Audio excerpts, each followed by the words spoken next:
Shouldn't we be leaving? Just want to get a shot of you, Dawn, then we can take off. I'm over here, Dad.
Just need to get a shot of you, Dawn, then we can hit the road.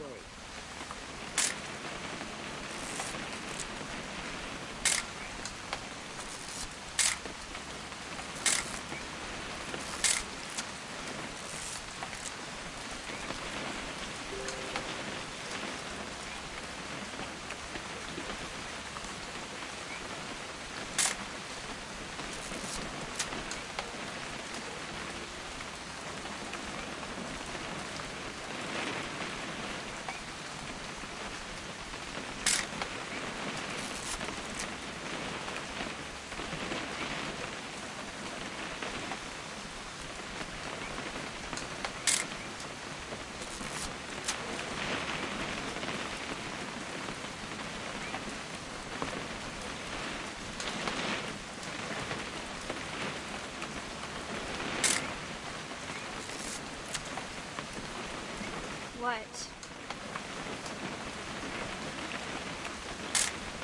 Perfect.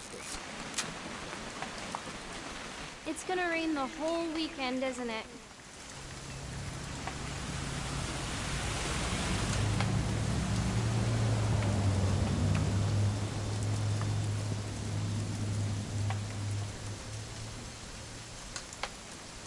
I will never forget this weekend, Dad. Okay, got it.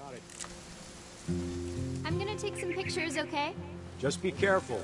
That camera's older than you are.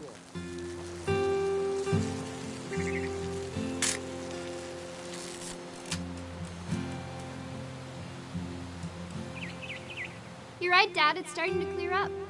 Still freezing, though. Definitely should not have drunk all that coffee. Hey! That's a keeper. I'm just saying, I'm not always gonna be here, Dawn. You'll need to remember this stuff, if you want to survive. I'll be fine, Dad. You know who else thought he was gonna be fine? Some guy who died. Dawn, I'm being serious. I know, Dad. You're always serious. Doesn't being out here make you want to chill out? Well, to tell you the truth, I haven't been out here in 20 years.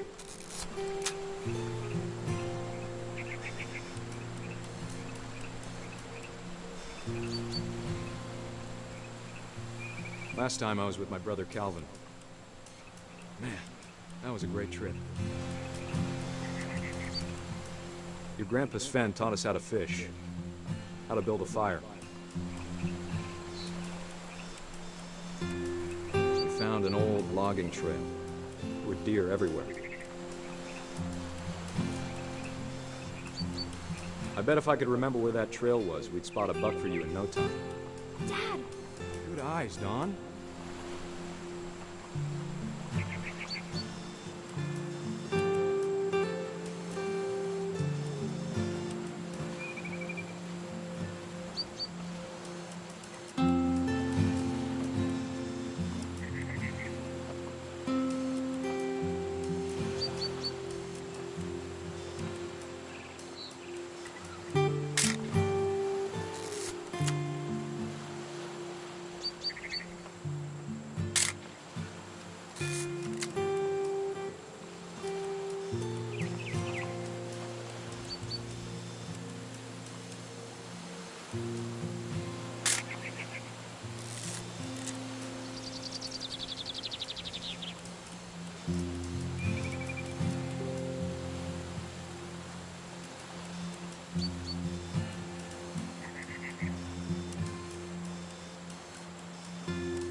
Before you take the shot, let me get a picture of you.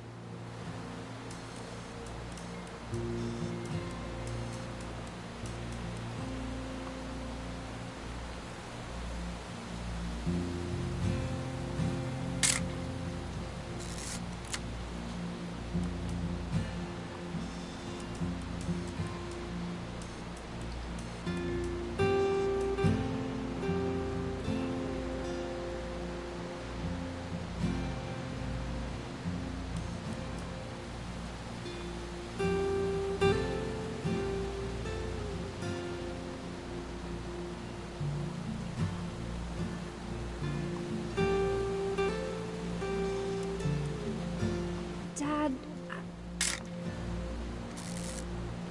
Let me get behind you. do I have to do this? Dawn, you don't have to do anything. But if you want to survive, you'll need to be strong.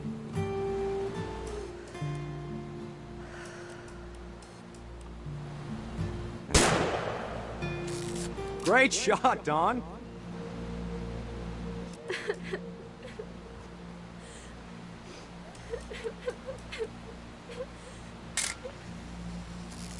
I'm proud of you, Dawn. Always remember that, okay?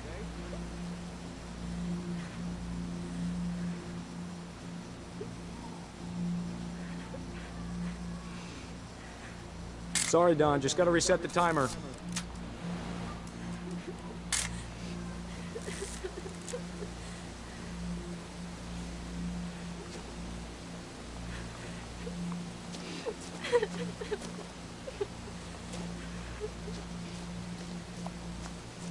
Hang on, kiddo. Just trying to get a shot of the two of us together.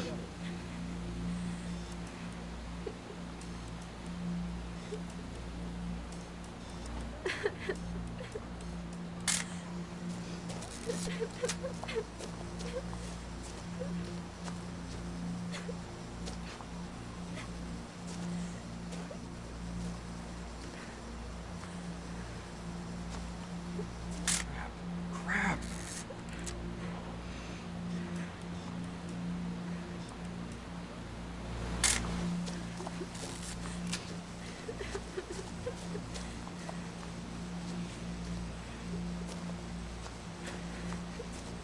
Dad, it's twitching.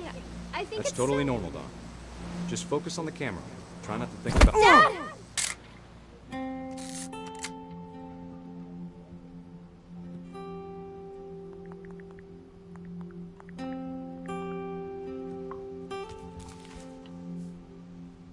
Of all these stories, that's the one I wish most that my mom had told me.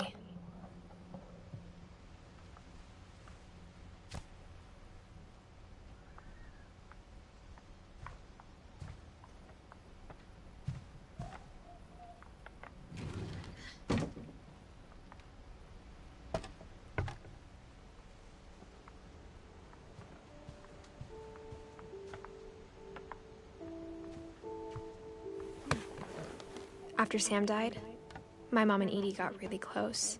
They'd both lost a lot.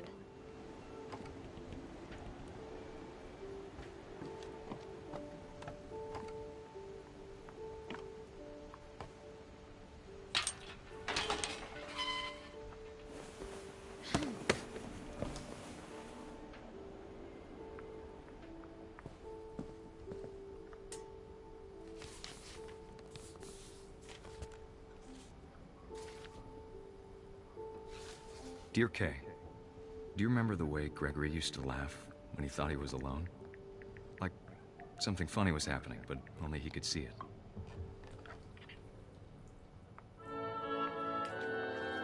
I think he saw things the rest of us don't.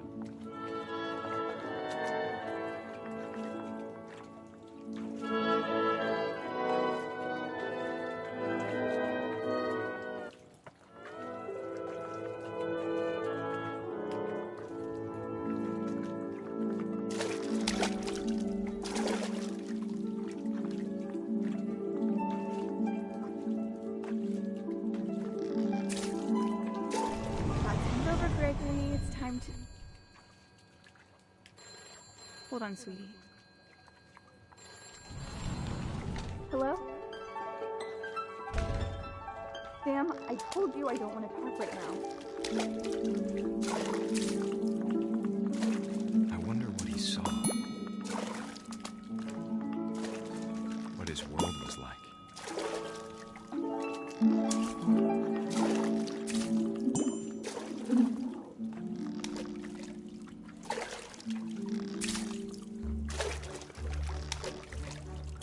Reminded me so much of Calvin. Lost in his imagination.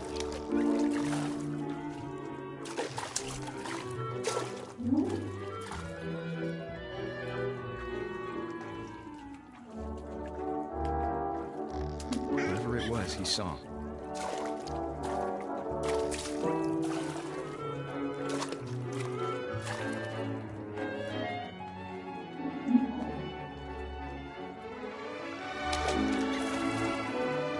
Sure made him happy.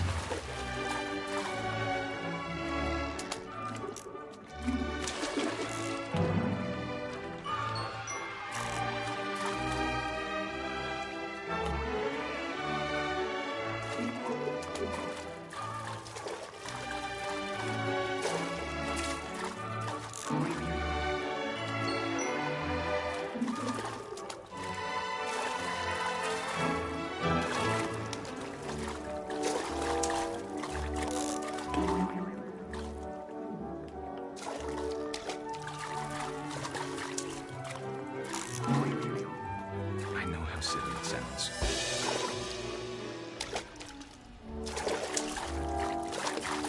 That I worried about a baby being too happy.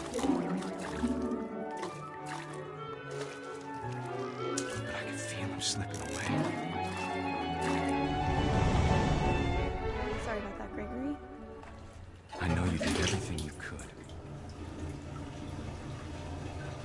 Maybe if I hadn't called that night. Damn it. I wish he could have told us No, I don't want about the world he saw.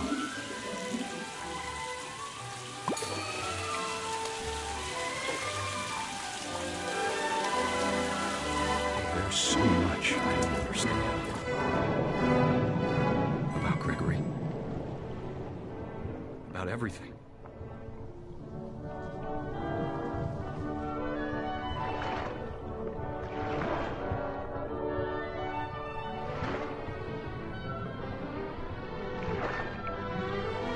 But I know what happened wasn't your fault.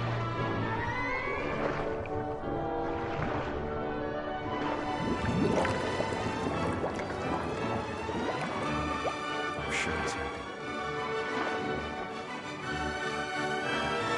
And he'd want you to be happy too. Good luck, Kay. Love, Sam.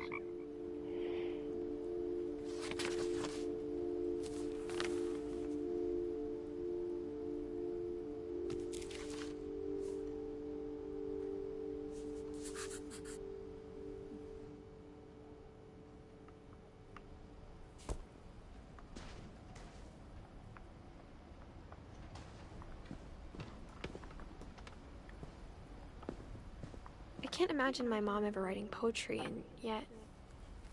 A poem for Gus, who always said the wedding was a bad idea. Our father never hit us kids, at least not very hard, before the day my brother said with teenage disregard that he'd be dead before he'd see a wedding in our yard.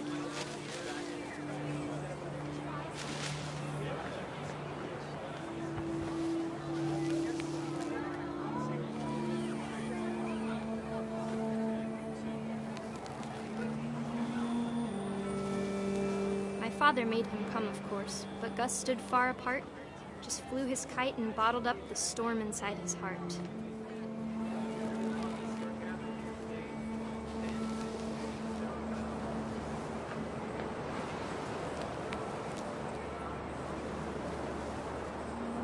I tried to talk him out of it, but though he'd never met her, we don't need a stepmom, were the words that I now pronounce you husband and wife.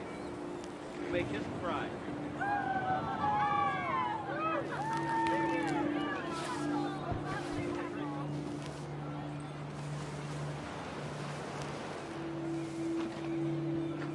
When the time for photos came, Dad ordered him to come here. But Gus declined and as a sign held up his middle finger.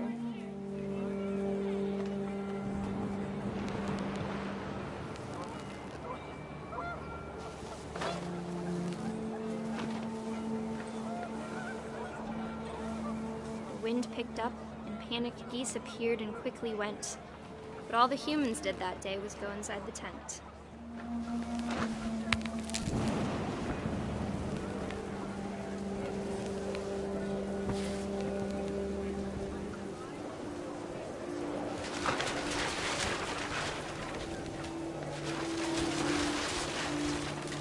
The rain came down in buckets then, but no one seemed afraid that nature might destroy the tent our dad had crudely made.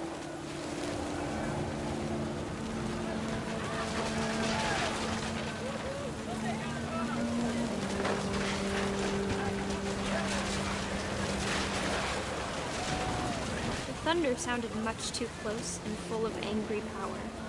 But all my father said to this was, "Make the music louder."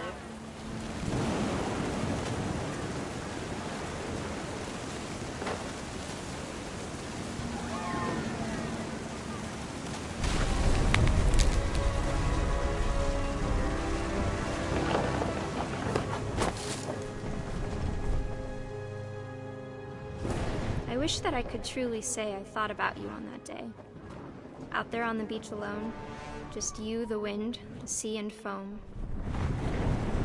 But I didn't, until we found you.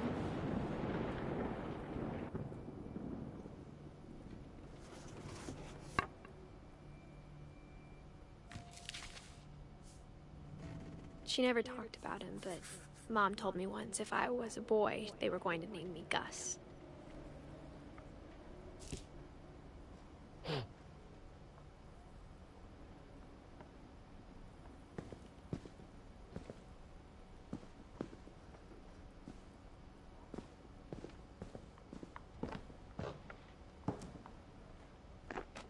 My mom moved up to the loft after her brothers died. At the time, it was as far away as she could get.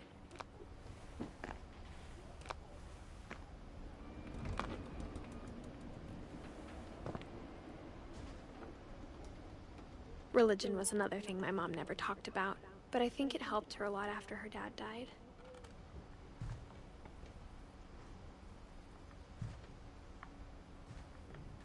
My mom moved to India a week after graduation and got a job teaching English. She spent a summer building houses in Calcutta, where she met my dad, Sanjay.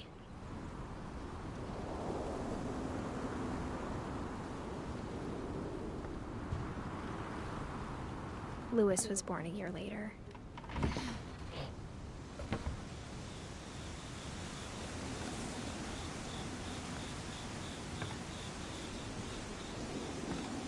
When my dad died, I don't think Mom knew where else to go. I'm sure Edie was happy to have her back.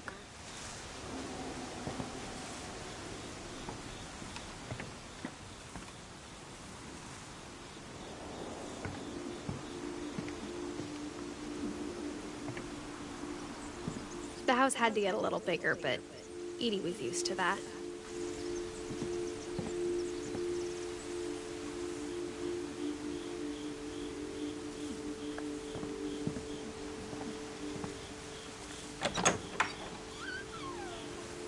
And for a while, things were good. Almost normal.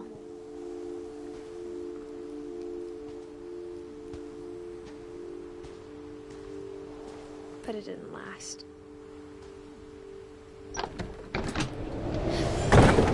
The beginning of the end was Milton's 10th birthday, when Edie gave him a castle.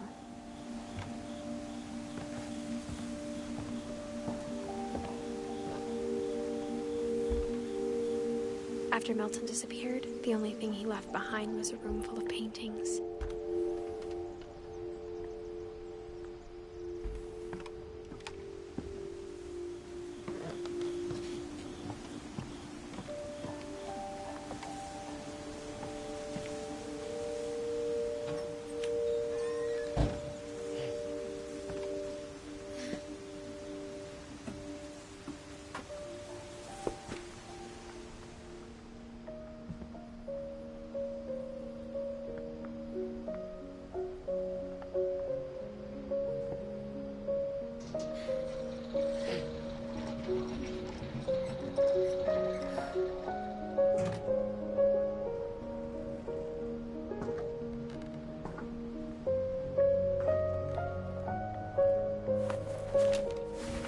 Milton Finch in The Magic Paintbrush.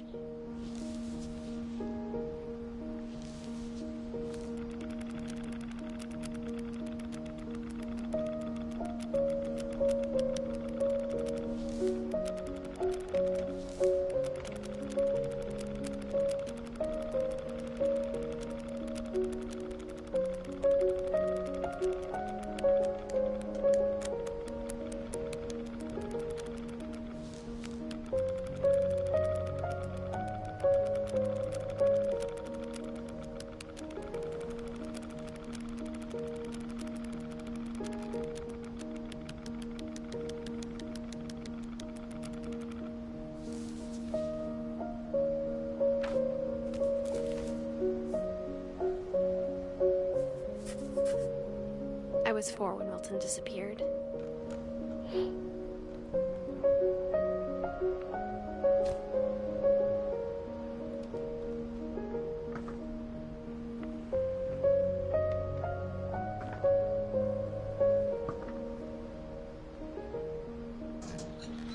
Mom spent months searching for my brother.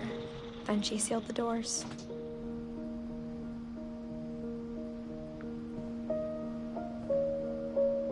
Whatever Milton had found in the house, Mom didn't want it getting out.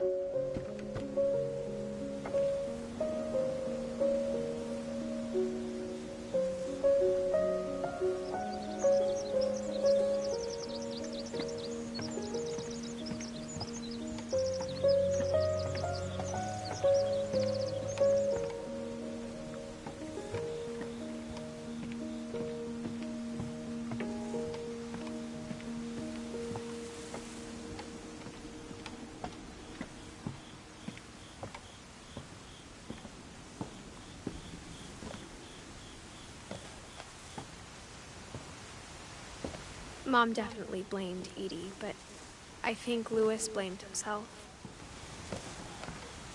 After he graduated, he just spent more and more time in his room, until Mom got him a job at the cannery.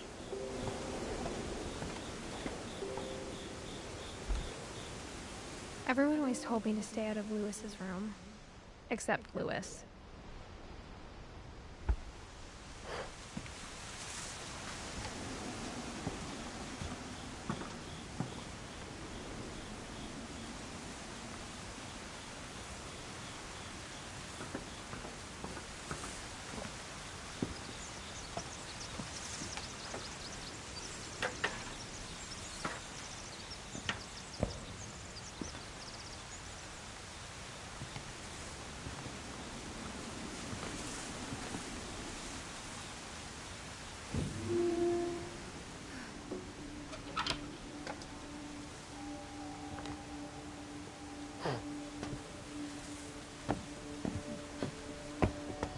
Louis's room smelled very, very familiar.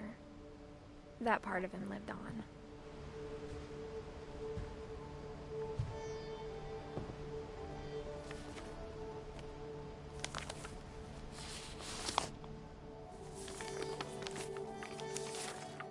Dear Mrs. Finch, as Louis's psychiatrist, I can understand your desire for an explanation. As I see it, the trouble began in January, shortly after we convinced your son to seek treatment for substance abuse. Newly sober, I believe Lewis first noticed the monotony of his daily life.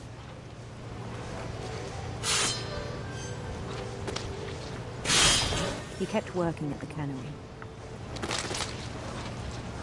but he withdrew part of himself. In our sessions, I saw the same behavior. His mind began to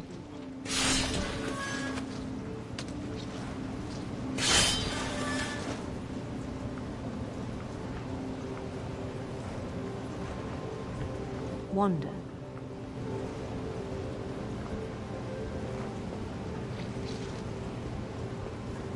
I asked him to describe it.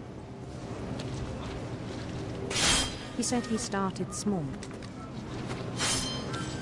imagining a labyrinth.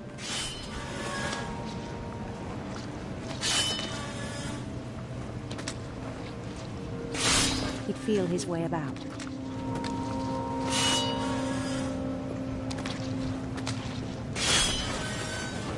Then something moved. Bats. And toads. And things that have not names.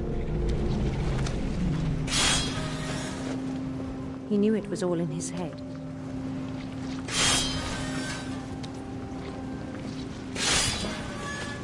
But he took it very seriously. I had hoped he'd find himself.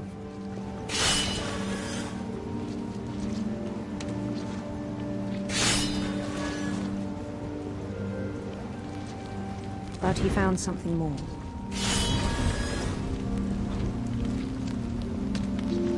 I worried about him then.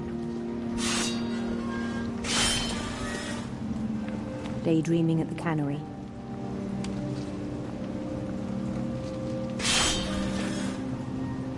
I spoke with his boss. But he said Lewis had become a model employee.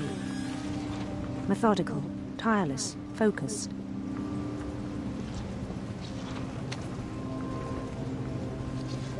Like a whole new Lewis. So I let him go on.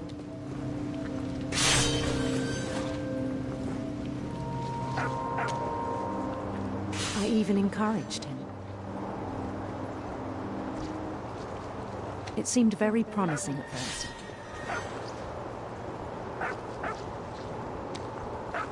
He told me he'd made a new friend.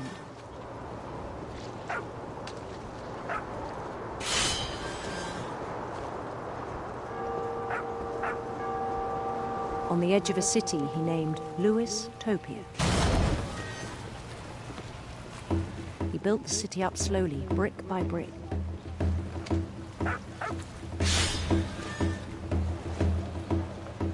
Then he made musicians.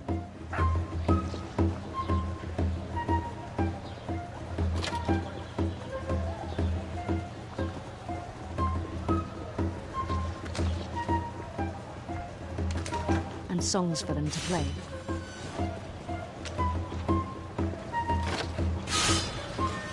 He talked about starting a band. And he was always humming something.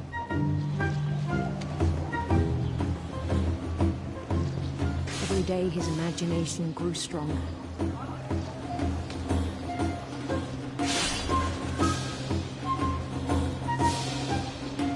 He no longer spoke at the cannery.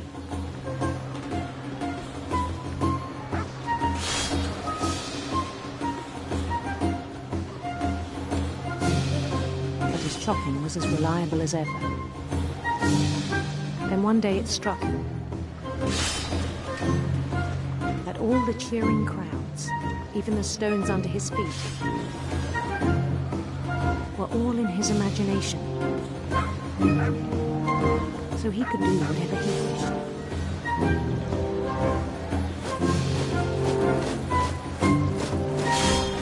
He held an election for mayor. And he won.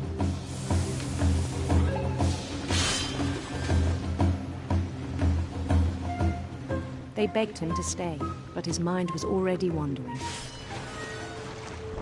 It became a game for him.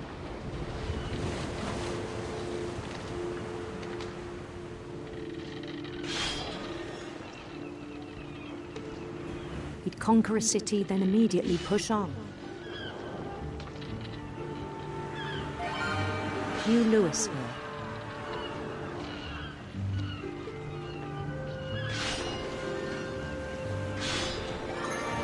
St. Louis. He started drifting away from our reality.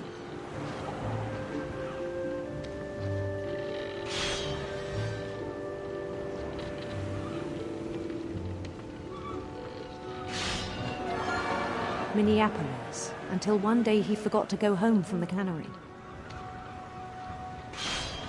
Even as his mother pleaded with him, part of Louis kept sailing on.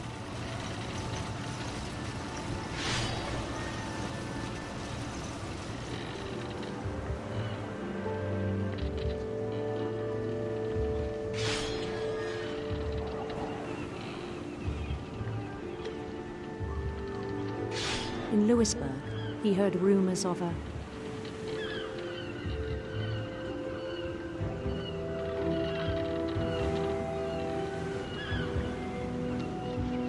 beautiful prince.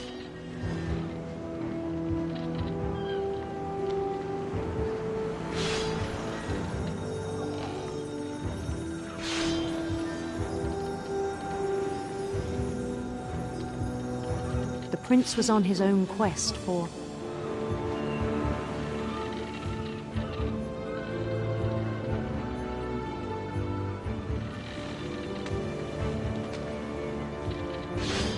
sinister serpents.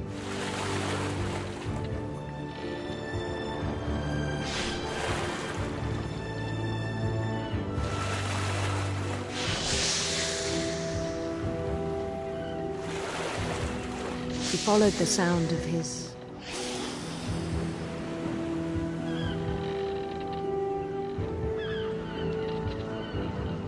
silver harp.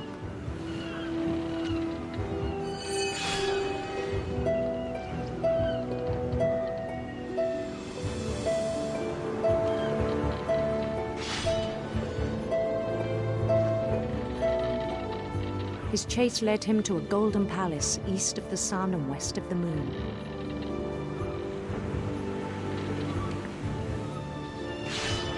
Even then, his logic remained sound.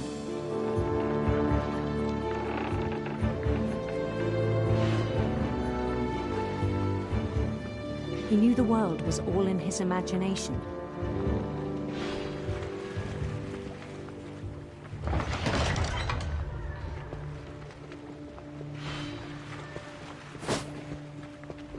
But he was so proud of having created it. In his own eyes, he'd become something greater than a king.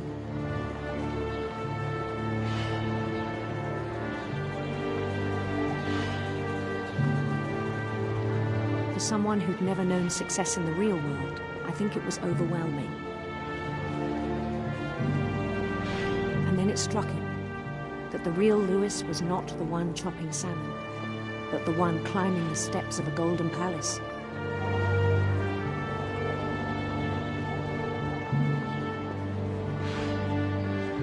My imagination is as real as my body, he told me. It was hard to argue with him.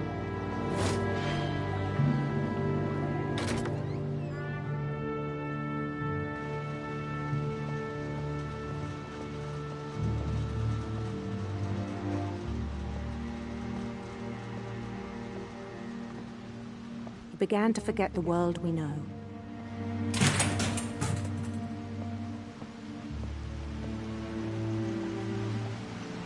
I think it pained him to remember Louis, the cannery worker.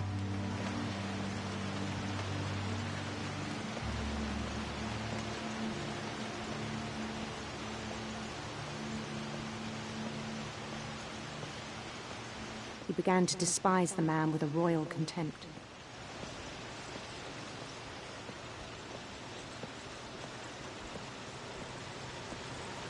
I still thought I could save him. Even after he said he was being crowned king over all the lands of wonder.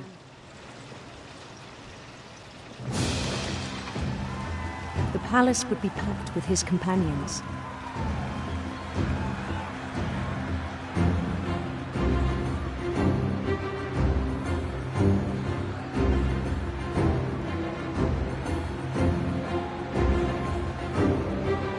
Including the wise Calico who had insisted on inviting him.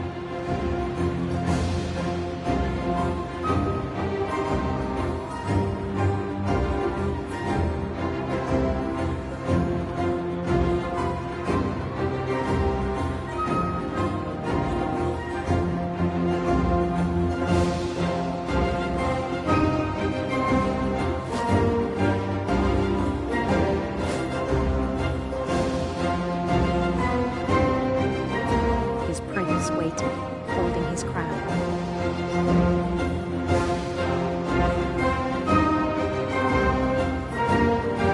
There was only one thing left to do.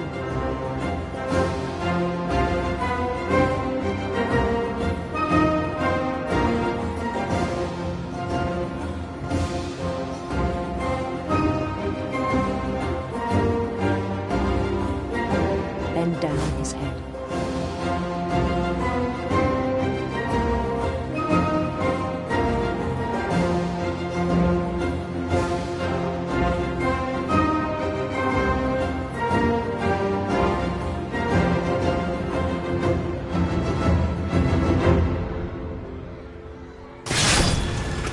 I think you know. Mrs. Finch, your son was a kind man who will be missed by all of us who knew him.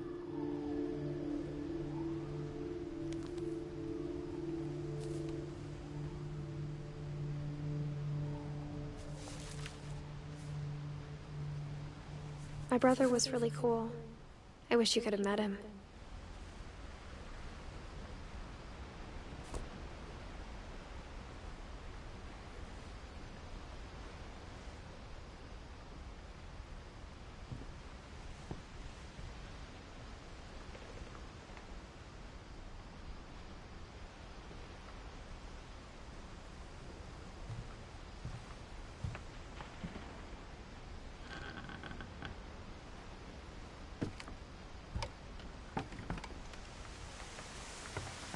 On the way back from Lewis's funeral, my mom told me to start packing. She waited until the day before we left to tell Edie. I'm not sure if she wanted to make it easier or harder.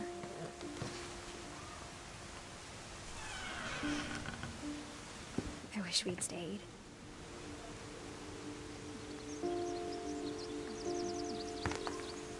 But I understand why we left.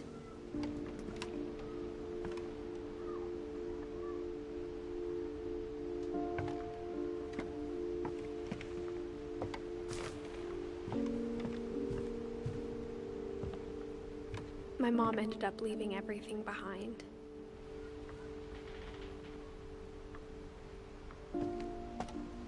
What happened that night had been coming for a long time.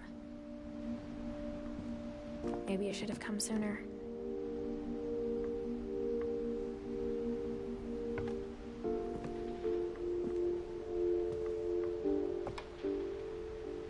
But it had to end one way or another.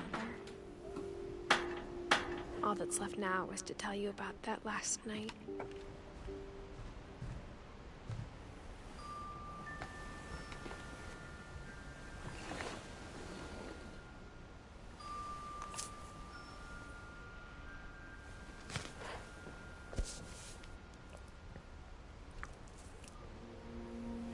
That whole last day, Edie just watched us pack and didn't say a word. Until supper, when she raised her glass and said, "To our final night together, and all our final nights apart." Grandma, you know what I said about alcohol. Some of your medications are very Eden, specific. I left a present for you in the hallway. Why don't you go open it? The grown-ups have to argue now. I'm sorry, you're right. We're all leaving tomorrow. Let's just enjoy our last... I'm not leaving. Edith, you're excused.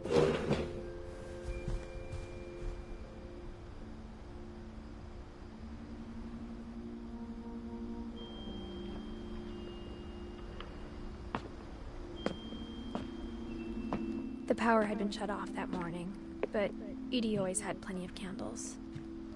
When my mom sealed the library, I don't think she knew about the other entrance. Or that Edie had a key to it.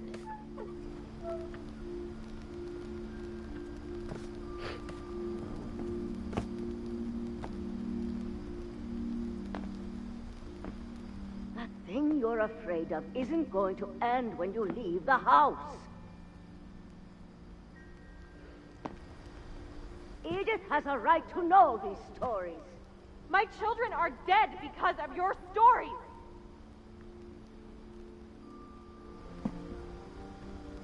I think it's best if Edith and I leave tonight.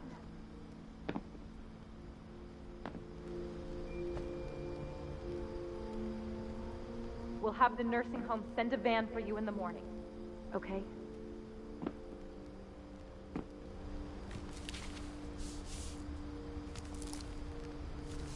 Dear Edith, there's so many stories I wish I could tell you, but there's only time for one.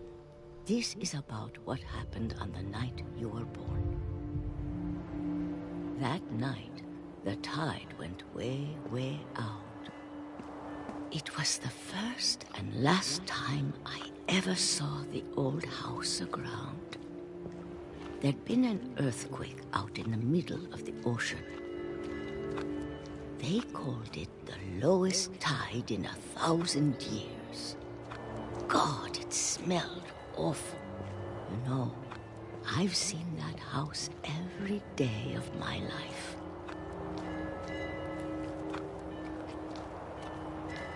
But I never thought I'd go back to it. When the fog rolled in, I lost my way.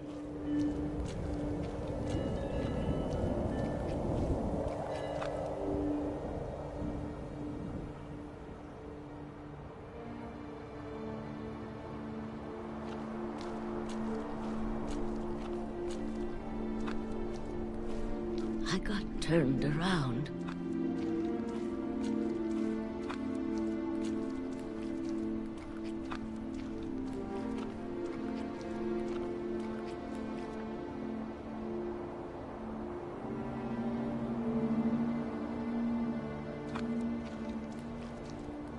I started seeing things.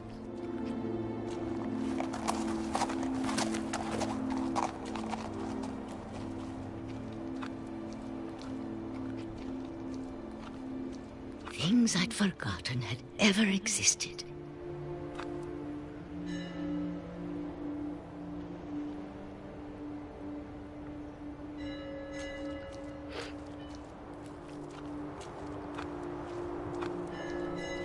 But when I saw them, they felt like old friends. That night, a lot of things came back to me.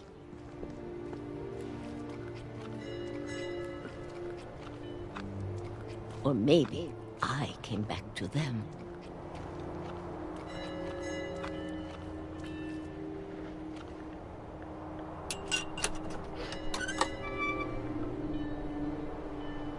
Things I can't explain, but that I need you to try and... Edith, what are you doing in here? It's mine! Edith! Mom, you're gonna rip it! Let go! I kicked and screamed, but Mom dragged me to the car.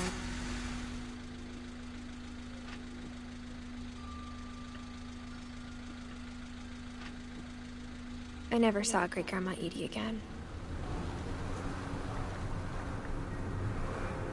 The next morning, the van came to pick her up, but she was already gone.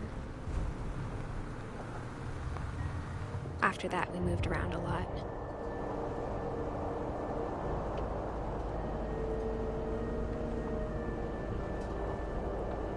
We both tried to make the best of it.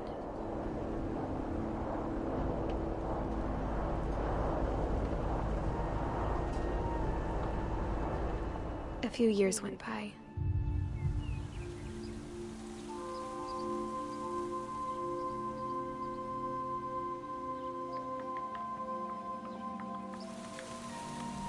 My mom didn't like to talk about it. but she started getting sick a lot.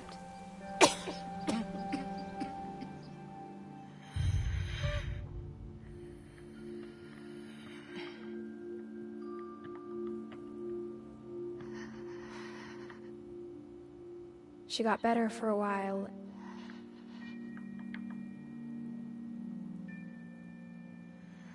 And then she didn't. And then I was alone.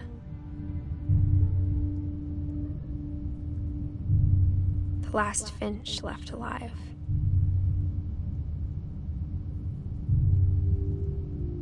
Until I found out about you. I'm still not sure what to tell you about all this. If we lived forever, maybe we'd have time to understand things. But as it is, I think the best we can do is try to open our eyes. And appreciate how strange and brief all of this is.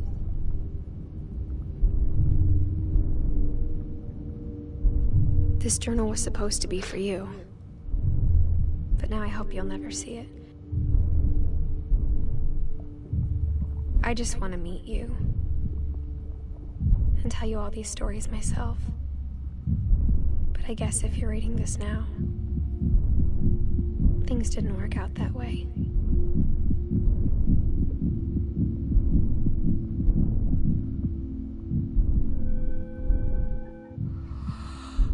This is where your story begins. I'm sorry I won't be there to see it. It's a lot to ask, but I don't want you to be sad that I'm gone. I want you to be amazed that any of us ever had a chance to be here at all. Good luck.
Пиздёж.